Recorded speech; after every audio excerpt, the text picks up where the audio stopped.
رجعت لكم اهو بعد ما خلصت الاتنين. شايفين حلوين ازاي؟ رجع لورا شويه عشان يبانوا. شايفين حلوين ازاي؟ تحفه. شخصيته قويه. سامعين يعني؟ الغطا مرتاح جدا بالقعده بتاعته. هو اهو كده من جوه. شايفين الغرزه دي حلوه قوي قوي قوي. فهمتها لكم بالتفصيل طبعا في اول الفيديو في طريقه الشرح. وده الصغير بتاعه اهو من جوه زي الصورة بالظبط اللي وريتها لكم، اللي هي أساسا شغل روسي. تبا لكم أيها المصريون إنه نفس الشيء لكنكم تعشقون الأجانب. عايزاكم بقى، أنا عملته أحلى منهم. شايفين الدنيا جميلة إزاي؟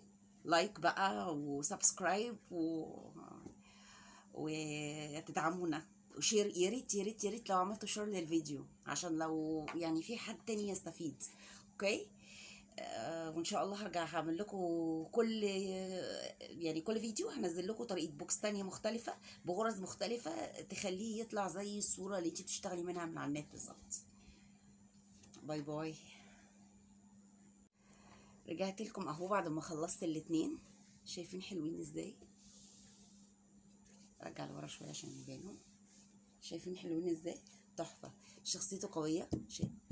سامعين يعني؟ الغطا مرتاح جدا بالقعده بتاعته. هو اهو كده من جوه. شايفين الغرزه دي حلوه قوي قوي قوي. فهمتها لكم بالتفصيل طبعا في اول الفيديو في طريقه الشرح. وده الصغير بتاعه اهو من جوه زي الصوره بالظبط اللي وريتها لكم، اللي هي اساسا شغل روسي. تبا لكم ايها المصريون انه نفس الشيء لكنكم تعشقون الاجانب. عايزاكم بقى، انا عملته احلى منهم. شايفين الدنيا جميله ازاي؟ لايك بقى وسبسكرايب وتدعمونا وشير. يا ريت يا ريت يا ريت لو عملتوا شير للفيديو عشان لو يعني في حد تاني يستفيد. اوكي. وان شاء الله هرجع هعمل لكم كل فيديو هنزل لكم طريقه بوكس تانية مختلفه بغرز مختلفه تخليه يطلع زي الصوره اللي انت بتشتغلي منها من على النت بالظبط. باي باي. صباح الخير يا جماعه، ازيكم عاملين ايه؟ النهارده هنعمل مع بعض البوكس ده اللي هو البوكس اللي بغطا زين. هقول لكم نحضر ايه مع بعض. اول حاجه انا محتاجه ابره رقم 4 وابره رقم 7 مقص حامي، ولاعه طبعا للتنظيف. ومحتاجه القاعدتين دول. قاعده مقاس 10، ده مقاسه كده، البوكسات دي مقاسها كده. قاعده مقاس 10 وقاعده مقاس 20. اوكي، قاعده خشب عاديه من اللي بنشتغل عليها. والغطيان الزين، واحده 15 وواحده 25. الغطيان الزين دي متوفره عندنا، لو حابين لو عايزين يعني هسيب لكم لينك الراجل النجار اللي بيعملهم. تتعاملوا معاه في صندوق الوصف. هحط لكم رقمه في صندوق الوصف. اوكي. هنبتدي مع بعض نسميه طبعا. اهو انا كنت بدات في صغير وبعدين قلت ايه اصبح عليكم اعمل معاكم بوكس لانه بغرزه جديده كده، فقلت ايه نعمله مع بعض. فنبتدي نسمي ونقول بسم الله. طبعا احنا اول غرزه بنعملها، انا هشتغل المره دي معرفش حظكم ايه في الاوردرات اللي جايه كلها جراي، حتى البوف اللي عملته اخر مره كان برضو جراي. المكرميه مصري عادي خالص. هنجيب كده نشتغل على فتلتين. طبعا لو كنتوا لاحظتوا في الصوره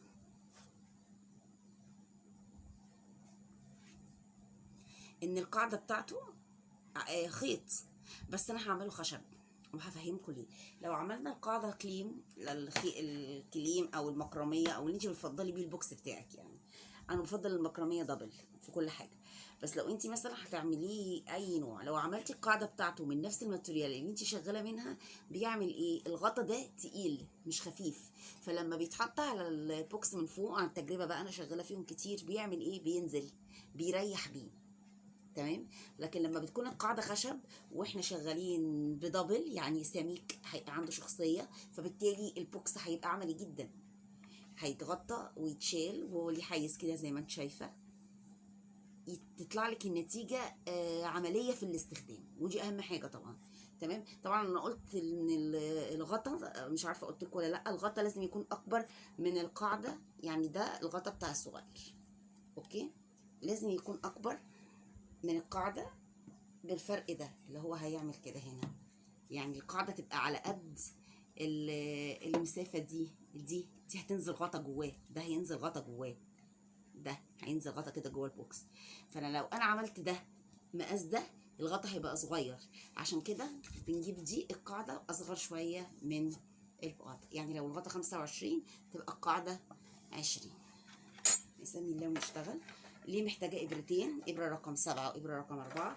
ابره رقم 4 عشان البوكس، الخرومات دي اللي انتوا شايفينها بتاعت القاعده، لو انا اشتغلت بابره رقم 7 يبقى يا دوبك في البدايه، يعني يبقى يا دوبك الابره هتدخل بالعافيه، على ما نطلع هتبقى صعبه جدا جدا فيرا ديفيكال، بلس ان الخشب ده ممكن يتكسر مننا واحنا شغالين. فاحنا اول سطر دايما بنعمله بابره رقم 4، ده ايسر عليكي في الشغل يعني. اول حاجه هنعمل الخرومات دي كلها، احنا لازم عايزين نداريها عشان خاطر لما البوكس من تحت يبقى عامل كده، بصوا في الصغير يبقى من تحت كده، شايفين عامل ازاي؟ الخرومات مداريه مش باينه. فاحنا اول سطر بنعمله منزلقه، خلي الخط زياده من جوه بناخده معانا في التنظيف كمان، في الاخر بنشيل الزياده ونعمل بالولاعه. هنعمل منزلقه عاديه، بسم الله.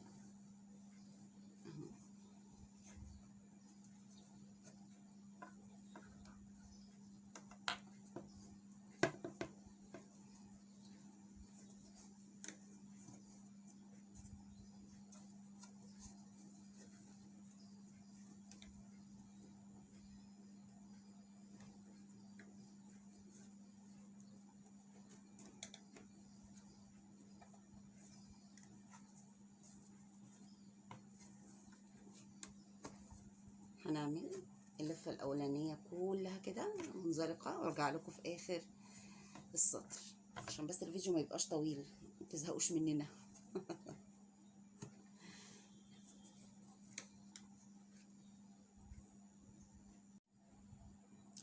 رجعت لكم اهو بعد ما خلصنا اول سطر المنزلقه. بصوا بقى جميل ازاي. احنا دلوقتي بقى هنعمل ايه؟ اول سطر بس هنطلع ارتفاع سلسلتين، بعد كده بقيه السطور كلها هتبقى ارتفاع سطر واحد، هتبقى ارتفاع سلسله واحده. وهفهمكم اشمعنى اول سطر بس بعد ما نخلص اللفه. اوكي، احنا كده طلعنا ارتفاع سلسلتين. هنيجي بقى علشان نطلع بنتيجه شكلها كويس، مش هنخش من الخيط كده، لو دخلنا من الخيط كده هيتشد معانا، لو دخلنا من تحت واحده بس هيتشد معانا، لكن لو دخلنا من جوه الخرم كده وهنطلع كده اهي حشو عادي في كل خرم هنحط غرزه واحده. وهفهمكم هنظبط الارتفاع ازاي المره الجايه. ماشي اهو في كل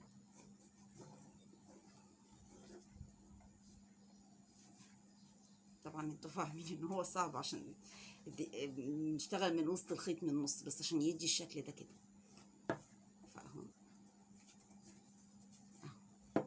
خلص اللفه كلها وارجع لكم. انا كده رجعت لكم بعد ما خلصت السطر الاول. بعد المنزلقه عملنا في كل واحده حشو من جوه السلسله، من جوه المنزلقه، عشان تبقى شكلها كده ما يبقاش فيها فروقات. جيت هنا وانا طالعه في السطر الاول قلت لكم احنا هنطلع بسلسلتين ارتفاع، عشان وهقول لكم ليه. لو انا كنت طلعت بسلسله ارتفاع واحده لانها حشو فكانت هتبقى ضيقه قوي، وانت هنا وانت شغاله هنا كده كانت هتبقى ضيقه، وبالتالي لما تبقى الغوزه ضيقه وانت شغاله بدبل تعمل ايه؟ تقوس بقى معاكي في الارتفاع. فاحنا هنعمل كده في اول سلسله اهو منزلقه، سلسله واحده بقى خلاص عادي، الارتفاع بسلسله واحده لان احنا هنشتغل حشو. هقول لكم حاجه بقى، احنا هنا في الصف الاول واحنا بعد ما عملنا المنزلقه لما كنا بندخل الحشو من جوه الخيط زي ما قلنا، ما كانش ينفع نعمل غرزتين حشو في كل سلسلة. ليه؟ لأنها كانت مش هتدخل، مش هتكفي. احنا شغالين بمجوز، وفي نفس الوقت هتبقى ضيقة جدا، مش هتدخل. فاحنا عملنا هنا في أول سطر في كل خرم غرزة حشو واحدة. السطر التاني بقى هنعمل حاجة كده مع بعض، علشان لو قوس هيبقى أصغر من الغطا، هيبقى اصغر من الغطا، وانا عايزاه يطلع مظبوط، يبقى الغطا في الاخر لما يتحط عليه يبقى مظبوط. فهنعمل ايه؟ ماشيين مع بعض واحده واحده وهقول لكم. احنا كده عملنا ارتفاع، وعملنا اول غرزه حشو. اوكي، بصوا معايا بقى، ركزوا معايا ثانيه واحده. هنعمل في اول فراغ يقابلنا اهو غرزة حشو. نستقول لكم احنا بقى خلاص هنبدل الابره، وهنستخدم ابره 7. خلاص ابره 4 كنا محتاجينها لغرض معين، هنشتغل بقى دلوقتي بابره 7 من السطور التانية خلاص، عشان تدي سمكه للغرز. اول فراغ دخلنا فيه، وبعدين غرزتين حشو من جوه الغرزه، من جواها كده هنعمل غرزتين ورا بعض، واحده في كل غرزه واحده، 2 ورا بعض اهو. اوكي، طبعا هو صعب بس بيطلع في الاخر شخصيته تحفه، يعني بيطلع ثابت كده وعنده شخصيه جميله اهو. كده احنا عملنا في اول فراغ غرزه، وفي غرزتين حشو ورا بعض في كل واحده واحده. الفراغ اللي بعده قبل الحشو هنعمل واحده، هنعمل غرزه حشو. يبقى احنا هنعمل ايه؟ واحده في الفراغ، 2 عادي في الحشو، واحده في الفراغ، 2 عادي في الحشو، واحده في الفراغ، لحد ما نخلص السطر. يعني كاننا بنعمل تزايد في كل بين كل غرزتين واحده في الفراغ، بين كل غرزتين واحده في الفراغ، عشان يطلع مستقيم وما يقوس. تمام. هعمل معاكم كمان واحده عشان بس اكون وصلت لكم الفكره. احنا كده عملنا غرزتين اهما، اول واحده في الفراغ اهي، وبعدين هنعمل غرزتين هنا، غرزه غرزه وغرزه في الفراغ. اوكي، خلص السطر وارجع لكم. انا كده وصلت لحد نهايه السطر، بصوا متساوي وجميل ازاي. تمام، هنعمل منزلقه كده نقفل بيها السطر. ربي بس تكون ايدي باينه، عشان انا قالوا لي في البوف غيري اتجاه التصوير عشان نبقى شايفين الشغل، ان شاء الله تكون واضحه يعني. عملنا منزلقه، قفلنا السطر، وهنطلع ارتفاع. احنا هنا كنا تقريبا عملنا تزايد من كل غرزتين غرزه في الفراغ. السطر ده تظبيط بس، يعني هنطلع في كل غرزه غرزه واحده، مفيش اي تزايد تاني، في كل غرزه غرزه واحده. لان الغرزه اللي انا هعملها لكم المره دي اللي احنا هنعملها مع بعض للبوكس ده مختلفه شويه. بصوا عامله ازاي، عشان تديله الشخصيه المتماسكه اللي انتوا شايفينها في بدايه الصوره اللي انا وريتها لكم. فبالتالي هعمل ده السطر اللي عليه الدور دلوقتي، في كل واحده واحده حشو عاديه من قلب الغرزه، من جوه 7 كده مش من تحتيها. اوكي، وبعدين هخلص السطر هعمل معاك واحده اهو عادي بقى، واحده حشو اهي في كل واحده في كل غرزه اهي، غرزه حشو عاديه.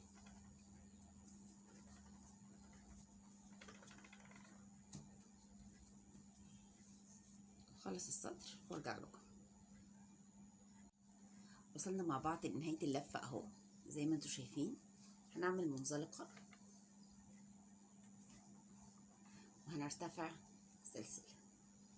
احنا كده بقى عملنا خلاص شخصيه للبوكس بتاعنا ناشف زي ما انتم شايفين، وهيطلع بقى كده التزيين بتاعه مظبوط وكل حاجه تمام.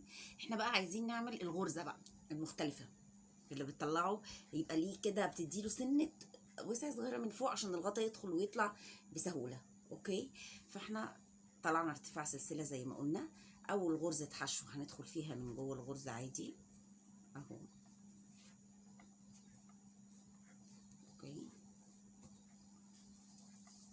تاني غرزه من تحت من تحت الحشو، من تحتيها كده اهو، وخلي الخيط يريح معاكي، يعني اسحبي الخيط لحد ما ياخد معاكي عادي عشان شكل الغرزه يبان اهو. شايفين،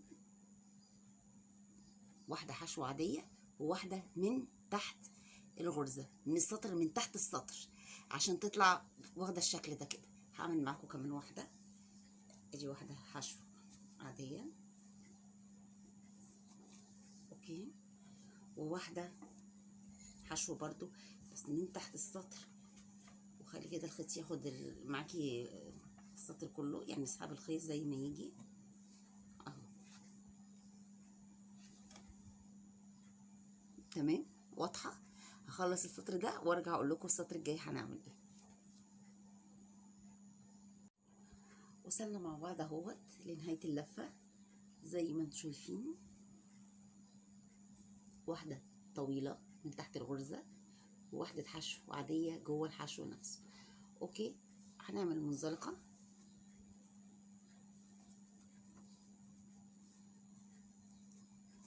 نرتفع سلسلة.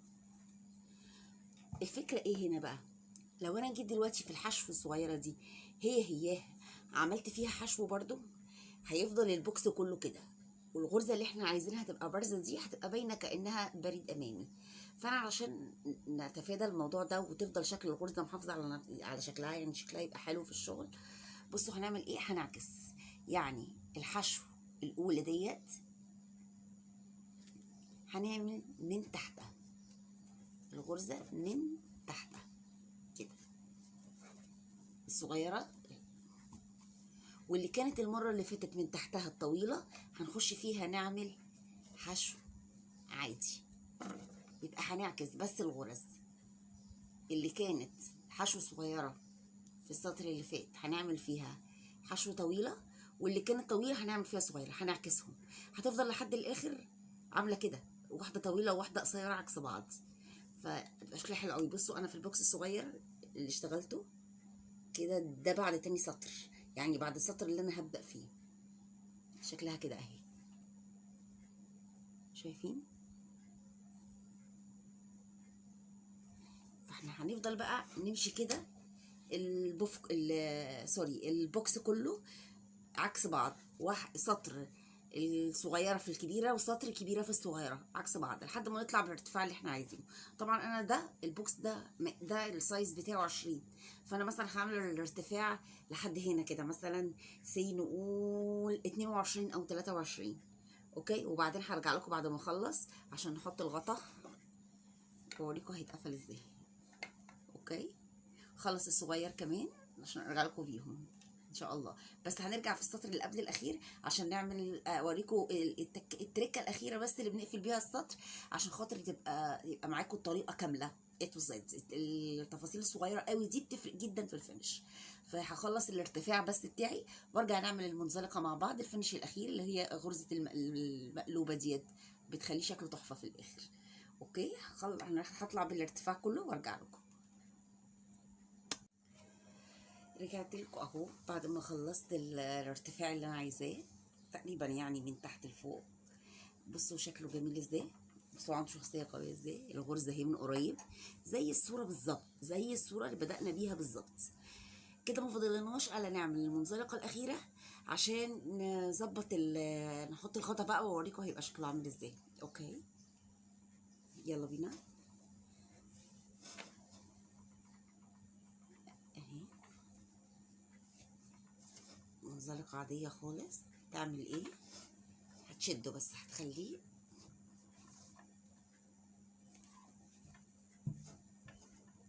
كده، بندخل كده بس نبقى شادين ايدينا عشان تلموا. بص شايفين عامله ازاي، جميله ازاي.